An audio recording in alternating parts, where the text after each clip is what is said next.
ஹே guys எல்லாருக்கும் good morning. So இந்த வீடியோவில் நீங்கள் என்ன பார்க்க போகிறீங்கன்னா, நான் ரீசெண்டாக நெக்ஸ்ட் வேவ்ங்கிற கம்பெனிக்கு வந்து ரெஸ்யூமே வந்து கொடுத்துருந்தேன்.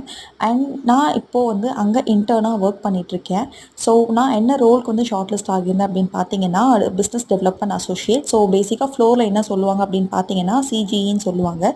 நம்ம ரெஸ்யூமே ஷார்ட் லிஸ்ட் ஆகிடுச்சுன்னா அவங்க எல்லாமே வாட்ஸ்அப்பில் தான் வந்து கம்யூனிகேட் பண்ணுவாங்க. என்ன ரோல்னு பார்த்தீங்க அவங்க என்ன டிப்ஸ் கொடுப்பாங்க அப்படின்னு பார்த்தீங்கன்னா, ஒரு கன்ஃபர்மேஷன்ஸ்க்காக நம்மளுக்கு வாட்ஸ்அப்பில் வந்து இன்டிமேஷன்ஸ் வந்து கொடுப்பாங்க. அண்ட் அதுலேயே வந்துட்டு எல்லா நரேட்டிவ் என்னென்ன நம்ம ஃபாலோ பண்ணணும் அப்படிங்கிற மாதிரி சொல்லியிருப்பாங்க. அண்ட் இதில் வந்து 4 ப்ராசஸ் வந்து இருந்தது. ஸோ நான் இன்டர்வியூ கொடுக்கும்போது பார்த்தீங்கன்னா டெலஃபோனிக் ரவுண்டாக இருந்தது. இதுக்கு முன்னாடி வந்து வீடியோ சப்மிஷன் ரவுண்ட் இருந்தது அப்படின்னு சொல்லியிருந்தாங்க. பட் இப்போது ரீசெண்டாக வந்து அவங்க வீடியோவில் வந்து டெலிஃபோனிக் ரவுண்டாக மாற்றிட்டாங்க. ஸோ ஃபர்தர் ப்ராசஸ் எல்லாமே உங்களுக்கு நான் நெக்ஸ்ட் வீடியோஸில் வந்து ஷேர் பண்ணுறேன். டாடா பை பை.